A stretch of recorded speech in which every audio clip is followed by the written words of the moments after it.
sama lebih subsidi menjatuhkan pidana oleh karena itu terhadap terdakwa tersebut dengan pidana penjara selama 7 bulan dan 5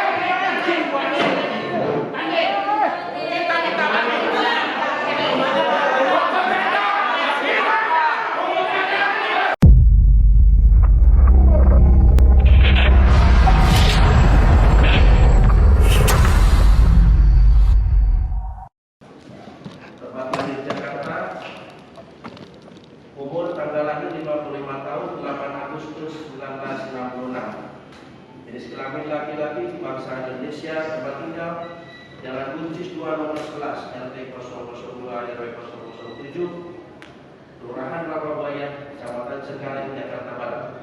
Agama Islam, kerjaan wartawan.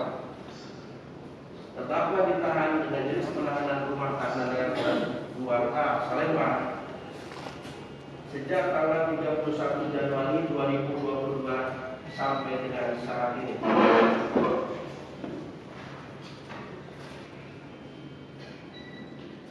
Dalam perkara ini terdakwa didampingi penasihat hukumnya, Dr. Ahmad Yani SAMH dan kawan-kawan.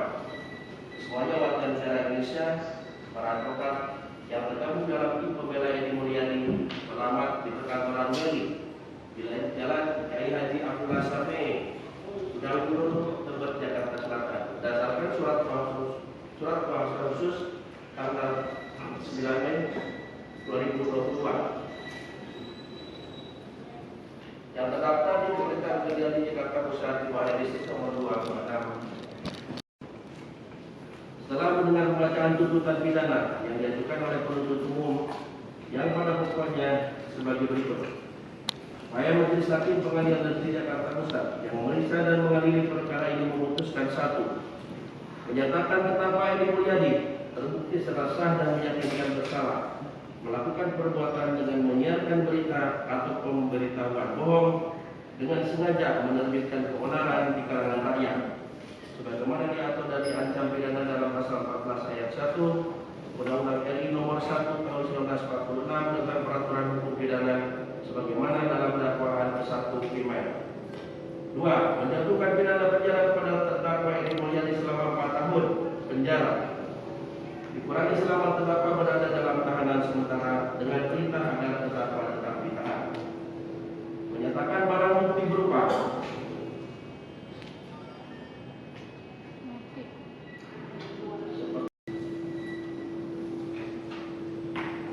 dirampas untuk dimusnahkan, membebankan terdakwa untuk membayar biaya perkara sebesar Rp5.000.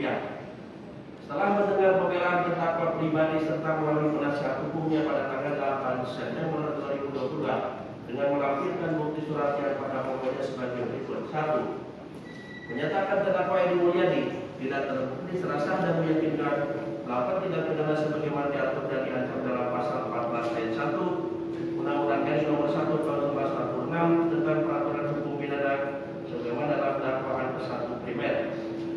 Membebaskan terdakwa Edi Mulyadi dari segala dakwaan dan tuntutan, memberikan harkat dan martabat serta nama baik terdakwa Edi Mulyadi, membebankan biaya perkara ini pada negara, atau apabila majelis hakim berpendapat lain, mohon putusan yang seadil-adilnya. Ex Afwan Bono. Setelah mendengar tanggapan penuntut umum secara tertulis tanggal 8 September 2022 terhadap pembelaan terdakwa yang pada pokoknya menyatakan tetap pada tuntutannya semula. Setelah mendengar tanggapan terdakwa, selanjutnya tanggapan hukum yang pada menyatakan tetap pada pembelaannya semula. Menimbang bahwa terdakwa diajukan ke persidangan oleh penuntut umum didakwa berdasarkan surat dakwaan sebagai berikut.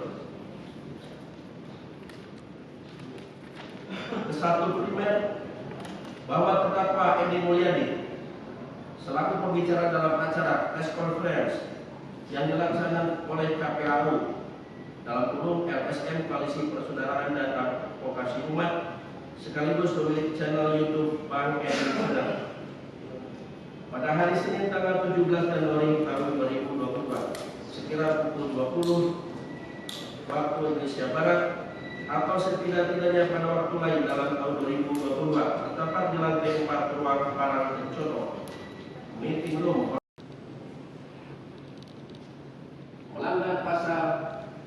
156 Kitab Undang-Undang Hukum Pidana.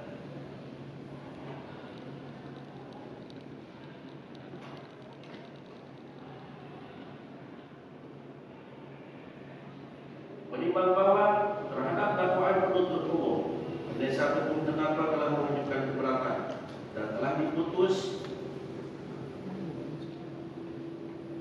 dengan putusan SELA nomor 293 dari Khusus dari 2022 PN Jakarta Pusat tanggal 6 Juni 2022 yang amalnya sebagai berikut: mengadili menolak keberatan dari penasihat hukum terdakwa Edi Mulyadi tersebut, menyatakan surat dakwaan jaksa penuntut umum nomor register perkara PDM 145 dari 11 garing Jakarta JKTPST dari 03 garing 2022 tanggal 25 April 2022 atas nama terdakwa Edi Mulyadi adalah sah sesuai ketentuan pasal 143 KUHP.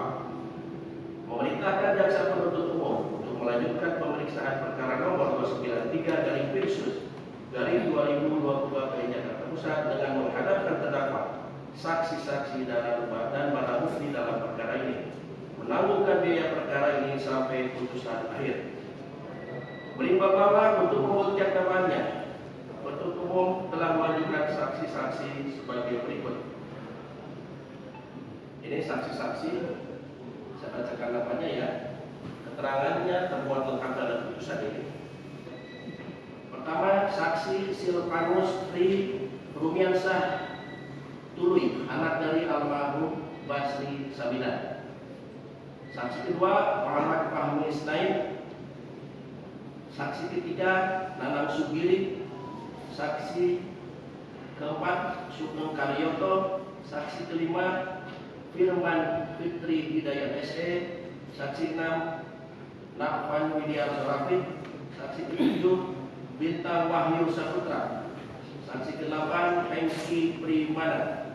Saksi ke-9, Mei Kristi, anak dari Hartoyo. Saksi ke-10, Kaleb Elevansi. Saksi ke-11, Mei Cidayan ST. Saksi ke-12, Mikael Anggi. Saksi ke-13, Ariansah M. Hilio. Saksi ke-14, Helena binti Samuel Legi. Saksi ke-15, Lampang Bilung, anak dari Pendeta Thomas Bilung almarhum. Saksi ke-16, Daniel Amadi Siotang bin Bonar Siotang. Saksi ke-17, Musa bin Halid. Saksi ke-18, Dr. Andus Alimuddin MAP bin Materlu. Saksi ke-19, Rudian Sah MSI. Saksi ke-20, Ferdirius M. Biang. Saksi ke-21, Sienzi Paramita. Saksi ke-22, Febriansah Putra.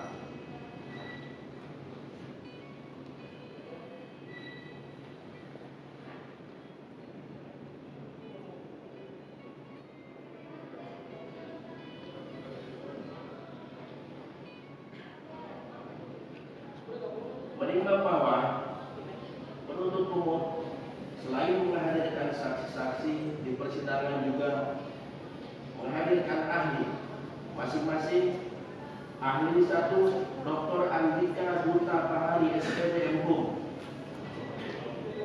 Ahli kedua, Profesor Dr. Aris Sabtomo SPMSI. Saksi ketiga, Profesor Dr. Wahyu Wibowo. Saksi keempat, ahli keempat, Nurdis Effendi SHMH. Ahli kelima, Dr. Roni Eskom MKOM MH. Ahli keenam, Muhammad Ruliandi SHMH. Saksi ketujuh, Wina Armada Sukari SHMH.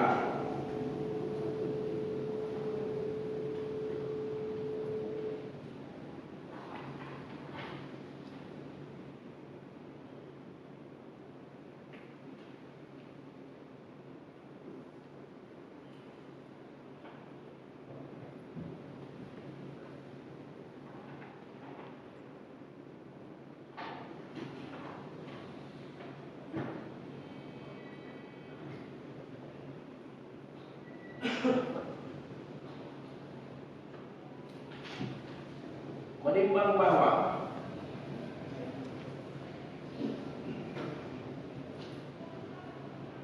terdakwa maupun penasihat hukumnya di persidangan telah mengajukan saksi yang meringankan atau saksi A dan judge. Masing-masing satu saksi Ahmad Fauzinuddin, kedua saksi AR Subrino Arif, ketiga saksi Magarahon Doran, ketiga saksi Firdaus. Menimbang bahwa selain menghadirkan saksi yang meringankan, terdakwa maupun penasihat hukumnya juga telah menghadirkan ahli yang meringankan. Satu ahli, Profesor Dr.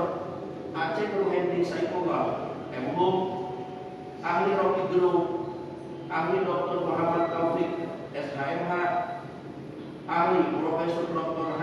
Azumar Di Azra, MPhil MA CBE. Menimbang bahwa di persidangan terdakwa juga telah memberikan keterangan mana termuat lengkap dalam putusan ini.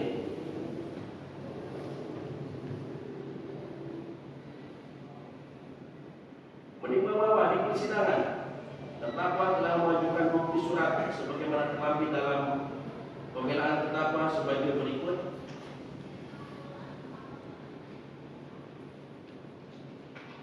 Bukti yang tentang peraturan hukum pidana sebagaimana dalam dakwaan 1 primer. Kedua, membebaskan terdakwa Edi Mulyadi dari segala dakwaan dan tuntutan. Ketiga, memulihkan harkat dan martabat serta nama baik terdakwa Edi Mulyadi. Keempat, membebankan biaya perkara ini kepada negara. Atau apabila majelis hakim berpendapat lain memohon putusan yang seadil-adilnya S1 ayat 2 akan dipertimbangkan sebagai berikut. Menimbang bahwa tentang permohonan angka 1, yaitu menyatakan terdakwa Edi Mulyadi tidak terbukti serasa dan meyakinkan melakukan tindak pidana sebagaimana diatur dan diancam dalam pasal 14 ayat 1 Undang-Undang Republik Indonesia Nomor 1 Tahun 1946 tentang peraturan hukum pidana sebagaimana dalam dakwaan ke-1 primer. Majelis sependapat karena berdasarkan pertimbangan tersebut di atas, majelis pun menyatakan terdakwa haruslah dinyatakan tidak terbukti serasa diyakinkan dengan bersalah melakukan tindak pidana dalam dakwaan pertama primer dan membebaskan terdakwa dari dakwaan pertama primer tersebut. Menimbang bahwa terhadap permohonan angka 2 yaitu membebaskan terdakwa Edi Mulyadi dari segala dakwaan dan tuntutan, majelis tidak sependapat. Karena berdasarkan pertimbangan di atas telah dinyatakan terdakwa telah terbukti serasa dan meyakinkan bersalah melakukan tindak pidana sebagaimana didakwaan dalam dakwaan pertama lebih subsidiar. Menimbang bahwa terhadap nota pembelaan yang disampaikan terdakwa sendiri yang pada pokoknya menyatakan bahwa metafora jin buang anak yang disampaikan terdakwa dimaksudkan untuk memperindah bahasa sebagaimana metafora lainnya yang tersebar dalam peribahasa di berbagai daerah. Dikutip dari keterangan ahli Rocky Gerung, sehingga seharusnya tidak menjadi masalah hukum. Menimbang terhadap pendapat tersebut, majelis tidak sependapat karena benar adanya bahwa metafora dimaksudkan untuk memperindah bahasa sebagaimana metafora lainnya yang tersebar dalam perkara ini, bahwa suatu kata atau kalimat merupakan konsekuensi dalam memaknainya, akan tetapi boleh atau sangat mungkin dimaknai berbeda antara si penutur kata atau kalimat tersebut dengan lawan tutur bicara atau orang lain yang mendengarnya. Menimbang bahwa dalam perkara ini terhadap metafora jin buang anak yang disampaikan terdakwa telah dimaknai berbeda antara si penutur dalam hal ini terdakwa dan sebagian masyarakat suku Dayak, dan dengan pemaknaan menurut sebagian masyarakat suku Dayak terhadap metafora tersebut, mereka menjadi keberatan dan melaporkan hal tersebut ke aparat kepolisian. Menimbang bahwa mengenai penjatuhan pidana terhadap terdakwa, majelis hakim berpendapat bahwa berat ringannya pidana yang dijatuhkan terhadap terdakwa bukanlah merupakan ukuran utama terhadap kesalahan yang telah dilakukan oleh terdakwa. Namun yang lebih utama adalah merupakan peringatan bagi terdakwa yang mempunyai profesi sebagai wartawan. Sepantasnya dapat membedakan mana kegiatan dalam rangka melaksanakan tugas jurnalistik dan mana kegiatan yang sifatnya pribadi. Karena sebagai seorang wartawan tentulah mempunyai kelebihan intelektual dibanding warga biasa. Karena ucapan dan kata-katanya akan bahwa pasal 194 KUHP tentang barang bukti menentukan barang bukti dirampas untuk kepentingan negara atau dimusnahkan, dirusak sehingga tidak dapat digunakan lagi. Bahwa tindakan pemusnahan dan tindakan dirusak sehingga tidak bisa dipergunakan lagi adalah tindakan kepolisian yang bermaksud menjaga keselamatan masyarakat dan meyakinkan bersalah melakukan tindak pidana sebagaimana dalam dakwaan pertama primer dan dakwaan pertama subsidiar. Membebaskan terdakwa oleh karena itu dari dakwaan pertama primer dan dakwaan pertama subsidiar tersebut. Menyatakan terdakwa Edi Mulyadi telah terbukti secara sah dan meyakinkan bersalah melakukan tindak pidana menyiarkan kabar yang tidak pasti atau tidak lengkap, sedangkan dia mengerti setidak-tidaknya patut dapat menduga bahwa kabar demikian akan mudah dapat menerbitkan keonaran di kalangan rakyat, sebagaimana dalam dakwaan pertama lebih subsidiar. Menjatuhkan pidana oleh karena itu terhadap terdakwa tersebut dengan pidana penjara selama 7 bulan dan 15 hari.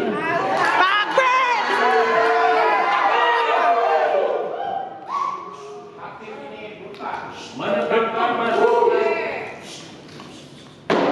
Saya lanjutkan atau saudara diam dengan tertib? Lanjutkan. Saya minta tetap tenang, tertib. Beri kesempatan kami.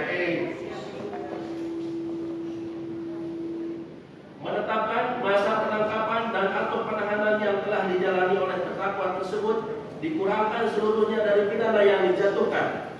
Memerintahkan terdakwa segera dikeluarkan dari tahanan. Menyatakan barang bukti 1 unit flash disk merek ScanDisk Razer Blade 8 GB baik warna hitam merah berisi video dan screenshot. 1 unit flash disk merek ScanDisk Razer Blade 8 GB warna hitam merah berisi video dan screenshot. 1 buah flash disk merek Pigen warna hitam kapasitas 16 GB yang berisi 2 pidato itu dari bagian channel. 1 lembar undangan press conference dari Ketua Umum KPAU Koalisi Perusahaan Data Advokasi Umat Ahmad Fauziuddin SH. 1 buah flash disk merek SanDisk kapasitas 16 GB warna merah yang berisi video pernyataan sikap dan video aksi demo yang diunggah di akun media sosial Facebook dan YouTube terkait postingan video pada akun YouTube Bang Edi Channel. Posting pada sekitar tanggal 17 Januari 2022. 1 unit flash disk merek ScanDisk Razer Blade 16 GB warna hitam merah berisi screenshot tetap terlampir dalam berkas perkara. 1 baju batik warna coklat. 1 buah kopi pelakuan batik warna coklat. 1 bendel bukti pembayaran dan kontrak sewa ruangan di Hotel 101 Batam Jakarta. 1 buah silver play button penghargaan 100.000 subscriber dikembalikan kepada terdakwa yang berhak. 1 unit laptop merek Lenovo warna hitam. 1 unit HP Xiaomi warna gold. 2 buah kamera webcam. 1 lembar banner logo Bang Edi Channel.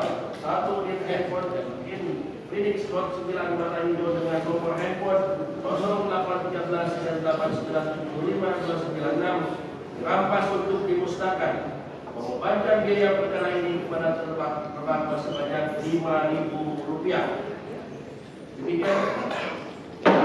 Demikianlah diputuskan dalam sidang putusan Majelis Hakim Pengadilan Jakarta Pusat kelas 1 Agustus pada hari Jumat tanggal 9 September 2022 oleh kami Ari Abdul Kohar SHMH sebagai Hakim Ketua Majelis, Hamad SHMU dan Teo Yong SHMH masing-masing sebagai Hakim Anggota. Putusan tersebut diundangkan dalam sidang yang terbuka untuk umum pada hari ini Senin tanggal 12 September 2022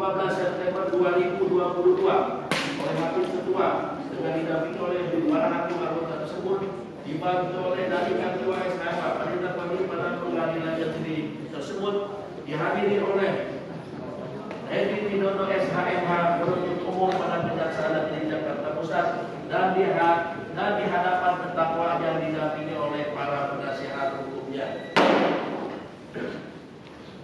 Demikian ya putusan hasil musyawarah majelis yang telah kami bacakan, dan tentu atas putusan ini baik terdakwa putusan ini tidak adil itu.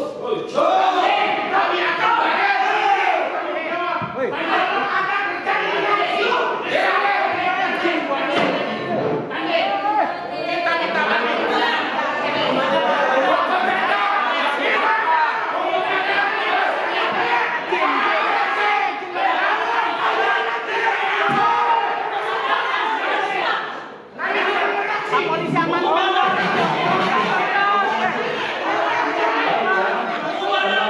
hukuman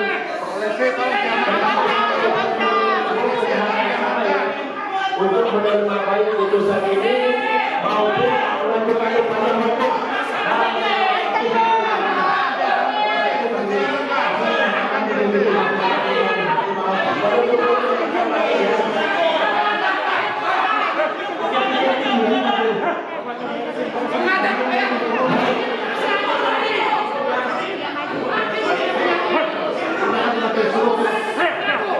bagaimana? Baik, silakan perlu dipikir ya. Demikian ya.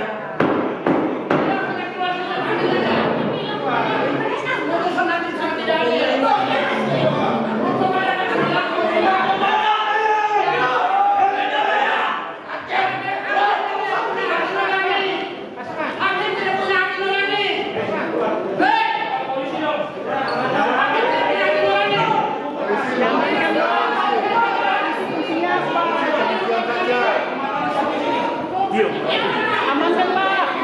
Polisi tegas sekali. Kita cuma kompres aja udah diusir. Kayak gitu bikin rusuh nggak diusir. Ya oke siap. Mau minum ketemu ambil. Nah, ini rusuh.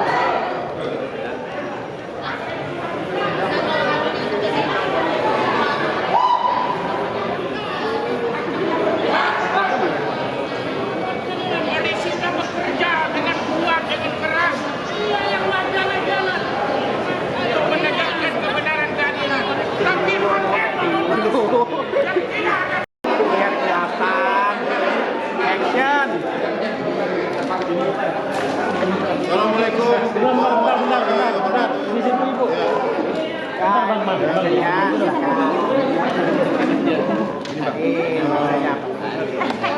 Di luar atau di dalam nih? Udah sini aja. Assalamualaikum warahmatullahi wabarakatuh. Alhamdulillah putusan hari ini telah menyatakan bahwa memang pledoi kami telah terbukti mematahkan ya pasal yang dituntut oleh saudara penuntut. Cuman terbukti di pasal 15 ayat 1-nya. Artinya di sini memang ancamannya cuma ringan ya, ancamannya cuma di bawah 1 tahun. Nah, akhirnya Majelis Hakim mempertimbangkan memutus Edi Mulyadi dihukum 7 bulan 15 hari. Artinya sesuai dengan masa tahanan. Dan ini kalau menurut kami pertimbangan Majelis Hakim ini sudah sangat cerdas dan objektif dan fair play dan berkeadilan sekali. Ini Majelis Hakim yang luar biasa, kami luar biasa sekali. Artinya apa? Kami mengakui lah bahwa tidak selamanya, pasti ada kesalahannya sedikit Bang Edi. Disinilah memang tadi. Apa yang dipertimbangkan oleh Majelis Hakim sudah benar. Artinya kami mengikuti dan menyetujui apa yang diputuskan oleh Majelis Hakim. Ini membuktikan bahwa PES ke depan masih bangkit kembali, masih ada nilai kehidupan. Wartawan, media massa diberikan kebebasan di negara ini untuk melakukan aktivitasnya. Tidak ada lagi hambatan-hambatan, tidak ada lagi intimidasi terhadap seorang wartawan. Ini terbukti dari eksepsi kami dan pledoi kami bahwa hari ini pengadilan telah berpihak kepada pers Republik Indonesia, dunia pers dan khususnya PWI yang dibawa Bang Edi Mulyadi. Sekarang Bang Ahmad Yani silakan komentar. Ya, saya kira apa yang telah dikemukakan oleh Majelis Hakim baik dalam fakta persidangan maupun dalam rangka menganalisis pasal-pasal pertimbangannya, dalam beberapa hal kami tentu sependapat dengan Majelis Hakim, terutama menyangkut pasal 14. Pasal 15 ini memang pasal yang debatable, yaitu adalah potensi, ada kata-kata dapat seperti itu. Memang secara letterlex norma yang tercantum di pasal 15 itu agak menyangkut masalah potensi. Nah, dalam hal ini memang potensi ini bisa sudah kejadian dan bisa juga belum kejadian. Saya kira untuk ke depan ini saya kira perlu kami akan memikirkan dengan sungguh-sungguh untuk mencoba untuk menguji pasal ini ke Mahkamah Konstitusi, karena disitulah ranah kita. Karena ini kalau tidak memang potensi ini bisa menimbulkan persoalan di kemudian hari. andai kata-kata tidak ada kata potensi, dan kami meyakini bahwa saudara Edi Mulyadi ini bisa bebas atau bisa lepas dari segala tuntutannya. Saya kira apa yang dipertimbangkan oleh majelis hakim tentu tadi bahwa saudara Bang Edi sebagai wartawan tidak melakukan konfirmasi, tidak melakukan kembali, itu masih dalam kategori tadi dapat menimbulkan potensi. Nah, oleh karena itu kami tadi bersependapat dengan rekan-rekan untuk menerima putusan ini, walaupun pahit, yang namanya dihukum itu tetap pahit. Akan tetapi kita lihat perkembangan nanti, kena jaksa pikir-pikir, karena nanti kalau jaksa juga mengajukan banding, otomatis kita juga ikut sertakan dengan banding. Sepanjang persidangan kami ingin memberikan apresiasi betul kepada rekan-rekan wartawan, rekan-rekan media, baik kedua kelompok, saya kira, baik kawan-kawan dari masyarakat yang tadi dari Kalimantan Timur maupun dari kelompok Edi. Saya kira sudah dikemukakan berulang kali oleh Edi Mulyadi bahwa tidak ada pretensi, tidak ada motif, dan tidak ada niat untuk mendiskreditkan, untuk melecehkan, untuk menghina sahabat-sahabat kami, kawan-kawan kami dari Kalimantan. Dan Bang Edi juga dalam konteks kemanusiaan sudah 3 kali juga minta maaf. Saya kira ini untuk menjaga kerukunan, dan saya terima kasih kepada sahabat-sahabat Bang Edi Mulyadi yang tidak menanggapi respon balik dari kawan-kawan dari. Saya kira itu memberikan saya kira itu saja media dari saya. Busari.